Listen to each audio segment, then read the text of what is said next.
Hello dear students, welcome to all of you.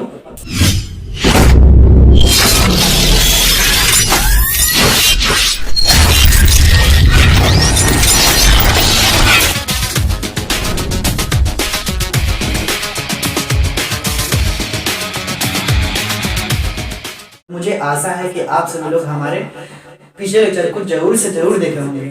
दोस्तों, आज मैं आप लोग के लिए द्विपद गुणांक यानी कि बाइनोमियल कोएफिशिएंट, ठीक है ना, ये चीज बता रहा हूँ। सबसे पहले आप ये बताइए, जब हम लोग प्रसार किए थे x plus a to the power n, तो इसका फॉर्मूला क्या था भाई?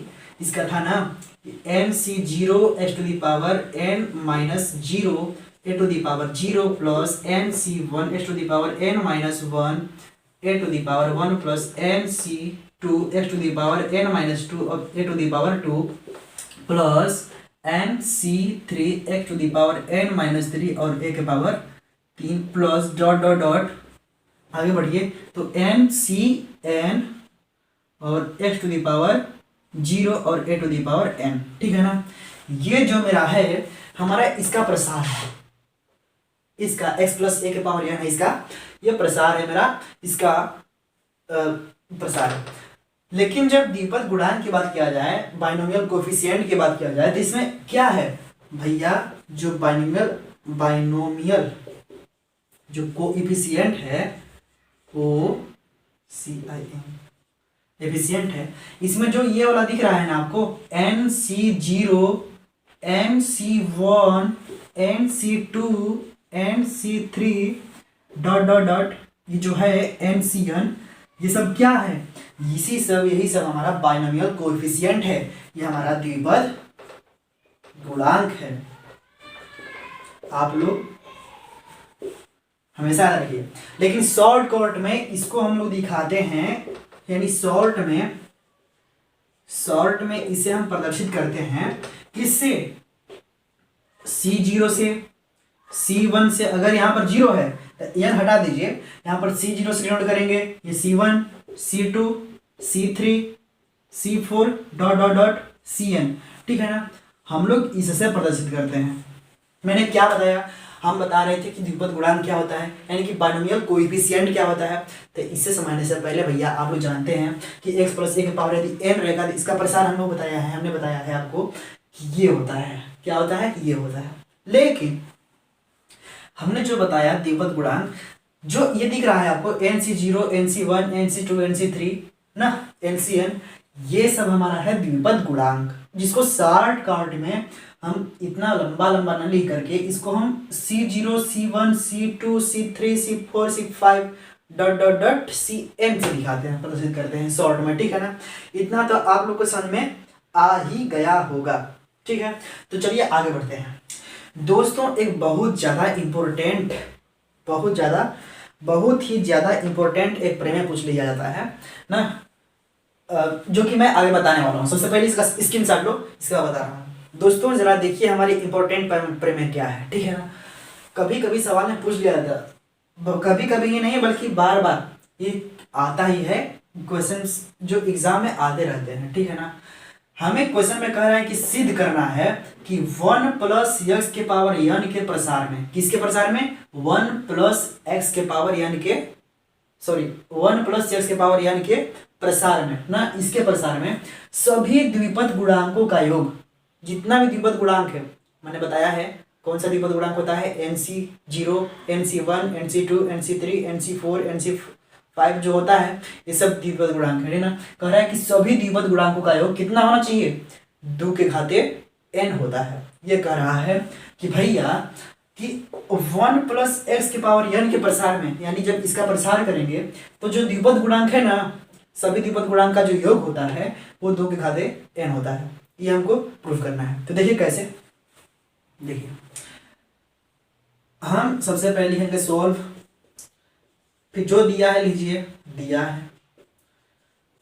क्या है मेरा? दिया है कि nc0 plus nc1 plus nc2 plus nc3 plus dot dot dot ncn ना, यानी सभी द्विपद गुणांकों का योगफल कितना? 2 के घाते n। ये हमारा दिया है। हमको सिद्ध करना है कि क्या वास्तव में इसका जब प्रसार करेंगे तो सभी द्विपद गुणांकों का योग कितना आएगा। तो देखिए कुछ ना कीजिए, इसका उठाइए योरा, इसका प्रसार कर दीजिए। 1 प्लस एक्स की पावर कितना बा n बटे, ठीक ना।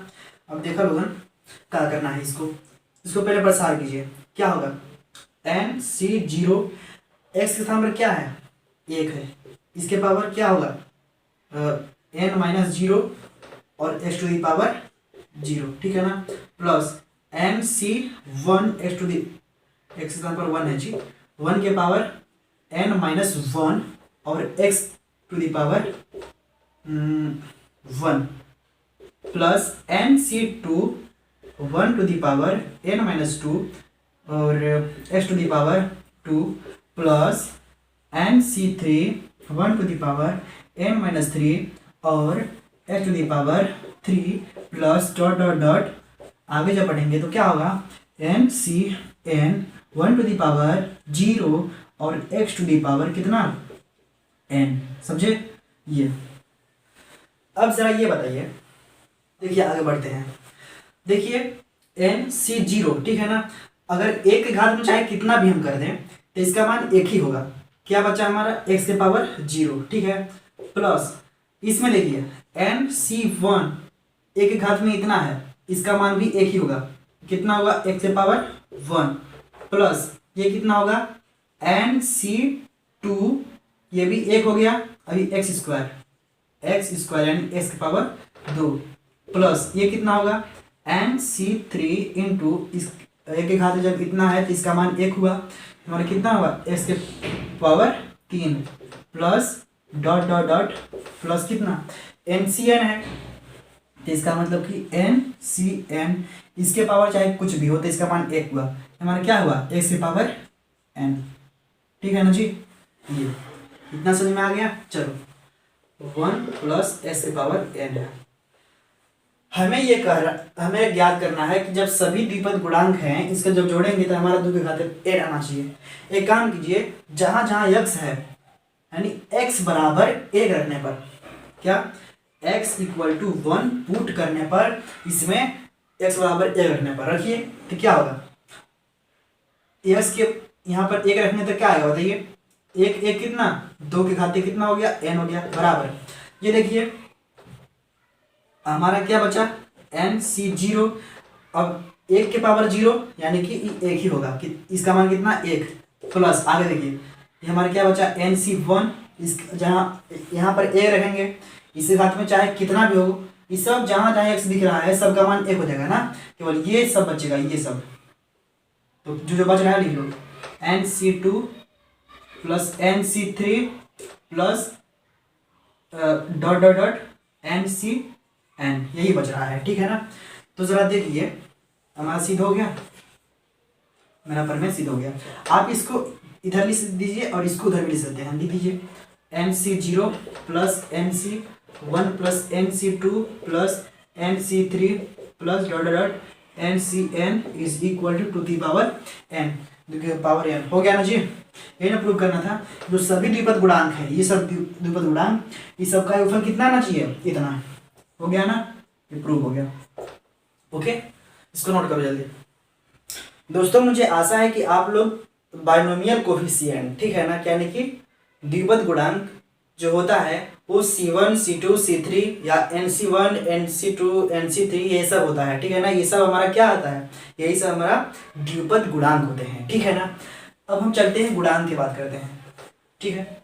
अब हम किसका बात करते हैं, गुणांक की बात करते हैं। मान लीजिए आपको दे दिया जाए कि x प्लस 1 की घात हमारा कितना है, मान लीजिए 15 है, ठीक है, x प्लस 1 की घात में 15 है, तो इसमें x की घाते 10 का चाहे x घाते 15 का चाहे x घाते 11 का ना, कुछ भी चाहे x घाते 9 का गुणांक ज्ञात कीजिए।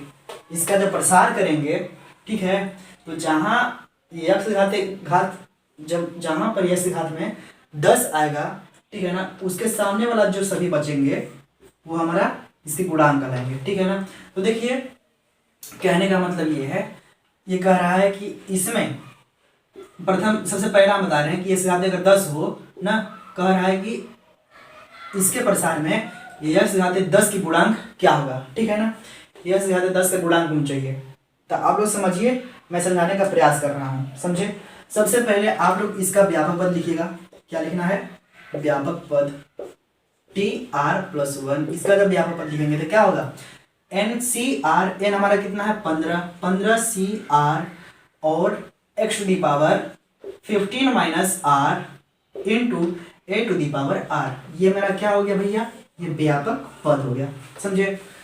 अब लिखेंगे कि x के घात 10 के गुणांक के लिए, किसके? 10 के गुणांक के लिए, ठीक है ना। x के घात कितना? 10 के गुणांक के लिए हम जो करेंगे, एक काम कीजिए, जो हमारा ये व्यापक पद आया है, इसमें x घात कितना है? 15 - r है। इसका तुलना हम इसके घात से करते हैं, इसके घात का तुलना इसके घात से करते हैं, तो क्या होगा? 15 - r, ये वाला इसके घात ये है, बराबर कितना होना चाहिए? 10 इसके घात। हमको किसका मान चाहिए? इसके गुणांक हम क्या कर रहे हैं, इसलिए जो इसका घात है इसका हम तुलना करेंगे इस घात से। x तो बराबर है, तो ये और ये बराबर होना चाहिए, ठीक है ना। तो इसी को हम इसके बराबर कर दिए। अब इसमें से हम r का मान निकालेंगे। जो r यहाँ पर माइनस है ना भाई, इसको ओने भेज दो तो प्लस में हो गया r। और जो ये 10 है, पहले 15 है, 10 यहाँ पर प्लस में आएगा तो माइनस में 10, तो r का मान कितना? 5 बराबर r, या r बराबर 5। r का मान 5 आ गया। तो एक काम कीजिए, जो 5 आया है ना r के मान, इसको उठा करके इस व्यापक पद में पुट कर दीजिए। क्या कर दीजिए? व्यापक पद में पुट कर दीजिए। देखिए कितना आता है। इसको समीकरण 1 मान लीजिए। समीकरण 1 में r = 5 रखने पर, ठीक है ना। देखो t r+1, r मेरा क्या है? 5 है, तो 5 + 1 = 15 CR, यानी कि 5x, x के पावर कितना? 15 - r, 15 - r कितना है? 5 है, ठीक है, इंटू a⁻r, a⁻ कितना? 5। अब इसको सोल्व कीजिए। अब क्या मिलता है? 15c5, और ये कितना? जो 1 घात 5 है वो यहाँ कर दीजिए, 1 घात 5, और जो x है, इस घात में कितना आया? 15 में से 5 घटाओ 10। तो भाई ये बताओ, हमसे क्या पूछा था कि x की घात 10, x⁻ जो 10 है, इसका हमको गुणांक चाहिए। क्या गुणांक चाहिए? यानी इसकी जो x की घात 10 है, इसके गुणांक, यानी इसके गुणा में कौन है? यही ना है जी। तो हमारा गुणांक कौन सा हो गया? ये हो गया ना। ये हमारा जो हमारा ये गुणांक हुआ, हम ऐसे लिखेंगे कि अतः x के घात 10 का गुणांक क्या होगा? ये होगा 15c5 इंटू a⁻5। ये हमारा क्या हो गया? ये हमारा गुणांक होगा, इसका गुणांक हो गया ना। इसके घात में, जिसकी गुणा में जो रहेगा, ये हमारा क्या हो गया? ये गुणांक हो गया। समझ में आया इतना? चलो इसको नोट कर जल्दी। दोस्तों देखिए, आप लोग के लिए एक सवाल है, ठीक है ना। कह रहा है, ये हमारा क्वेश्चन जो कह रहा है कि x + a⁻15 है, इसके प्रसार में जो इसका प्रसार करेंगे, इसमें x⁹ का गुणांक कितना होगा, ठीक है। एक बार इसका निकालना, एक बार x⁻6 का गुणांक पूछा है, एक बार x⁻12 का गुणांक, ठीक है ना। यानी बारी बारी से गुणांक निकाल लेना, ठीक है। देखो हम एक समझा दे रहे हैं x⁹ का, एक तो हम समझा चुके हैं, लेकिन फिर से समझा दे रहे हैं, ध्यान से देखना इस बार, ओके ना। सबसे पहले क्या करना है, इसका हम व्यापक पद लिखेंगे। क्या लिखेंगे? व्यापक पद लिख लो, यानी कि tr+1 लिखेंगे तो क्या होगा? 15cr, x⁻15 - r और a⁻r, ठीक है ना। ये हमें कौन सा पद चाहिए? x⁹ पद, ठीक है। तो x⁹ के गुणांक के लिए, ठीक है, जिसका हमें चाहिए, इसके गुणांक के लिए हम क्या करेंगे कि इसका घात जो है, इसका हम तुलना करेंगे इसे घात से। जो x है ना, x और ये वाला x दोनों सेम है। हमको भाई x घात 9 इसका गुणांक चाहिए, तो देखो x और x सेम है, तो ये और ये भी सेम होना चाहिए, ठीक है ना। तो इसका घात का इसके घात के साथ हम तुलना कर देंगे। तो करो क्या करेंगे हम, 15 माइनस आर इक्वल टू 9। यहाँ से कुछ नहीं कीजिए, आर का मान निकालो। आर का मान क्या होगा, आर को होने भेजो तो प्लस में चल जाएगा, ये हमारा प्लस में है माइनस में, 15 minus 9 is equal to r plus में। ठीक है, तो आर इक्वल टू कितना, 15 में से 9 घटाओ भैया 6, आर का मान कितना आ गया 6। यही समीकरण 1 में यानी इसमें पुट कर दीजिए आर का मान उठा के। ठीक है, करा तो क्या होगा, टी आर की जगह पर 6 रखना है, तो 6 plus 1 is equal to 15 C, r के स्थान पर 6 रखना है, into x to the power कितना 15 minus 6 a to the power 6। Okay, अब यहाँ से क्या कीजिए कि 15 सी 6 ए टू दी पावर 6, इसको पहले कर दीजिए, इसको बाद में कीजिए। इसको 15 में से 6 घटाइए कितना आएगा 9, यही ना है जी। तो देखिए हमारा क्या आया T6 प्लस 1, हमारा जो x का 9 है, इसका हमको गुणांक पूछा है, तो गुणांक क्या है, गुणांक यही ना है जी। तो ये हमारा गुणांक हो गया इसका। ठीक है ना, हम लिखेंगे कि अतः x टू दी पावर 9 का गुणांक बराबर क्या, हमारा हो जाएगा 15c6 into a to the power 6। Okay, ये हमारा हो गया गुणांक, समझे। मैंने कुछ नहीं किया है, गुणांक बड़ा आसान है निकालना, आप लोग निकाल लेंगे आराम से। देखिए कुछ नहीं करना है, जो ये है हमको इसका निकालना था, हमने कुछ नहीं किया। पहले इसका व्यापक पद लिखिए, लिख लिए, लिखने के बाद कीजिए जिसका भी गुणांक चाहिए उसके घात का तुलना इसके इस घात से तुलना करेंगे। ठीक है, तो हमने क्या किया, 9 इसका हमको गुणांक चाहिए था, इससे पावर 9 के गुणांक चाहिए था, तो हम इसे घात 9, तो इसका घात में क्या है 9 है, तो 9 का तुलना किससे करेंगे, इसे घात से, 15 माइनस आर, इससे हम तुलना कर दी। यहाँ पे आर का मान निकालना है, आर का जितना मान आएगा इसमें रख देना है, रखने के बाद इसको सॉल्व कर देना है। जहाँ पर ऐसे बात है 9 आया ही एक्स टू दी पावर 9, इसका गुणांक पूछा है, तो इससे गुणा में कौन सा है, यही वाला है ना जी। तो ये हमारा क्या हो गया, ये गुणांक। ठीक, एक सवाल का बता दिए, 2 सवाल बताएं, लेकिन आपको अपने से ये करना है एक्स टू दी पावर 6 और एक्स टू दी पावर 12 ना, इसको करना तुम लोग फिर बताना मुझे। ओके, कमेंट में बता देना, ऐसे नहीं बता पाओगे। इसको पहले नोट करो, इसके बाद थोड़ा आगे सुनाते हैं। दोस्तों देखिए आप लोग के लिए एक सवाल लिखा हूँ, x/2 + 2 के घात में 15 है। ठीक है ना, इसके प्रसार में हमको x के घात 7 का गुणांक ज्ञात करना है।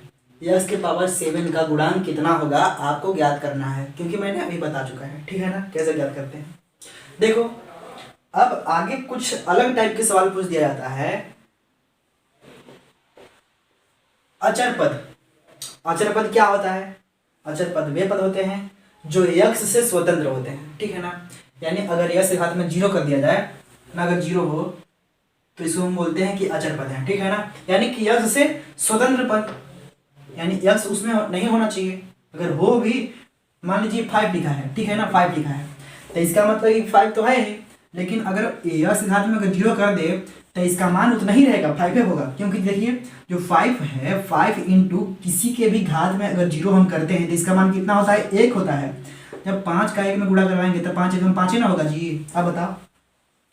तो ये हमारा अचर पद हुआ कि नहीं हुआ, क्योंकि इसके घात में 0 है, यानी कि x से स्वतंत्र पद है हमारा 5, लेकिन फिर भी ऐसे घात का 0 है, ये हमारा अचर पद है। ठीक है ना, यानी कि x से स्वतंत्र पद कर सकते हैं आप लोग, चाहे तो अचर पद। ठीक है ना, अगर ऐसे पास 0 हो तो देखिए एक सवाल मैंने आप लोग के लिखा है कि 1 - 1/x के पावर कितना है 12 है। तो इसके प्रसार में जब इसका प्रसार करेंगे हम लोग तो इसमें x से स्वतंत्र पद ज्ञात करो कि x से स्वतंत्र पद क्या होगा, यानी कि x घात 0 के साथ में यहाँ पर क्या होगा। कहने का मतलब एक तरह से और पूछ सकते हैं हम इसको कि इसके प्रसार में हमें x घात 0 का गुणांक क्या होगा, जिससे ऐसे निकाला नहीं इसको, x घात 7 का गुणांक क्या होगा, उसी तरह से कि x घात में 0 का गुणांक क्या होगा। ठीक है ना, दूसरी तरफ से आप पूछ सकते हैं 2 तरीके से, x घात 0 का गुणांक ज्ञात कीजिए, चाहे x से स्वतंत्र पद ज्ञात कीजिए। ठीक है ना, देखिए कैसे ज्ञात करते हैं, कुछ नहीं करना है, जैसे आप लोग कर रहे थे वैसे ही करना है। ओके, देखिए कुछ नहीं करना है, सबसे पहले आप लोग इसका व्यापक पद निकाल लीजिए। ठीक है, व्यापक पद क्या होता है, TR + 1 = इसका हो गया 12CR इंटू, यहाँ पर देखिए 1 है, एक के घात में कितना होगा, तो 12 माइनस आर इंटू -1/x की पावर कितना, आर। ओके, ये हमारा हो गया इसका व्यापक पद। इससे बराबर क्या कर लिए, 12CR और एक के घात में चाहे कितना भी हो, ठीक है ना, अगर एक के घात में चाहे कितना भी हो तो इसका मान एक ही होता है, ठीक है। अब इसको कैसे लिख सकते हैं, -1 है तो -1 के घात में कितना, r लिख दीजिए ना, बटे जो x है इसके घात में r तोड़ दीजिए, इसके घात में लिख दीजिए और इसके घात में लिख दीजिए, यानी इस घात में कितना, r हो गया। ओके, जो x है यहाँ पर नीचे है, जब ऊपर जाएंगे तो यहाँ पर जो प्लस में r है वो माइनस में r हो जाएगा, कितना 12CR और -1 के पावर r, जो x के घात है r है, ये इस घात में -r हो जाएगा, ठीक है ना। ये हमारा हुआ इसका व्यापक पद। अब जरा ये बताइए हमको क्या चाहिए, एक से स्वतंत्र पद के विषय में, ठीक है ना, इसका हमको मान चाहिए, जैसे कि घाते 0 के गुणांक चाहिए, तो हमको क्या करना है, जैसे घाते 0 के गुणांक के लिए लिखेंगे, क्या, गुणांक के लिए, इसे गुणांक के लिए हमको क्या करना होगा, तो देखिए जो s घात में है यहाँ पर r है, तो इसे गुणांक से तुलना कर दीजिए, तो क्या होगा, इसे गुणांक क्या है 0, इसे गुणांक है -r, तो -r इक्वल टू 0, यहाँ से माइनस उधर गया तो r का मान कितना आ गया, 0, कितना आया, 0। भाई जहाँ जहाँ आपको r दिखाई दे रहा है इसमें, वहाँ वहाँ 0 पुट कर दीजिए। हमारा जो व्यापक पद जो आया है इसमें कीजिए पुट, क्या होगा, हमारा है TR+1 इक्वल टू ना, कितना आया है 12CR -1 to the power r और x टू दी पावर कितना, -r। ओके, इसमें हमको पुट करना है, जहाँ जहाँ r है वहाँ पर 0 पुट करना है, तो 0+1। ओके, ये क्या हो जाएगा मेरा 12C0, अगर -1 है इसके घात में 0 कर दीजिए, इंटू इसके घात में कितना होगा, x टू दी पावर -0 का मतलब ये है कि -1 गुणे 0, ठीक है, इसका मतलब ये 0 ही होगा, घात में इसका 0 कर सकते हैं, ये माइनस हटा सकते हैं आप, ठीक है, यहाँ पर क्या हो गया, केवल 0। ओके, अब जरा देखिए 12C0 है ना, अगर किसी के भी घात है अगर 0 होता है तो उसका मान 1 होता है, ये हमारा क्या हो गया 1, और ये क्या बचा हमारा x टू दी पावर 0। तो भैया हम बोले हैं कि ये से स्वतंत्र पद चाहिए, इससे हमको स्वतंत्र पद चाहिए, यानी कि x0 का गुणांक, तो क्या हो गया हमारा 12C0, ठीक है ना, तो इसमें हमारा x0 के गुणांक मेरा क्या हो गया, मेरा हो गया गुणांक 12C0 हो गया, ठीक है ना। ये हमारा हुई आंसर। आप लोग के लिए एक सवाल दे रहे हैं, आप लोग ध्यान से कीजिएगा। देखिए आप लोग प्रैक्टिस कीजिएगा, एक सवाल है, क्वेश्चन है, मुझे कहीं जाना है इस समय, इसीलिए एक क्वेश्चन आप लोग नोट कर लीजिए। यहाँ पर जो 1 है यहाँ पर x कर दीजिए, x -1/x के पावर 12, ठीक है ना। सेम प्रोसेस है, सेम वही प्रोसेस है जो यहाँ पर 1 था, यहाँ पर s कर दिए हैं। इसको आप लोग सॉल्व कीजिएगा, इसके बाद हमको आंसर आप लोग कमेंट में सेंड कर दीजिएगा, ठीक है ना। x -1/x to the power 12। Okay, आप लोग इसका स्क्रीनशॉट ले लीजिए। तो दोस्तों पढ़कर कैसा लगा आप लोग मुझे कमेंट में जरूर बताइएगा, और जितना भी हो सके अपने दोस्तों को शेयर कीजिए, इस चैनल को सब्सक्राइब कीजिए। आप लोग का बेसिक कंसेप्ट क्लियर करने का कोशिश मैं करूँगा, ठीक है। आप लोग मुझसे जुड़े रहिए। थैंक यू, धन्यवाद, मिलते हैं अगले लेक्चर में।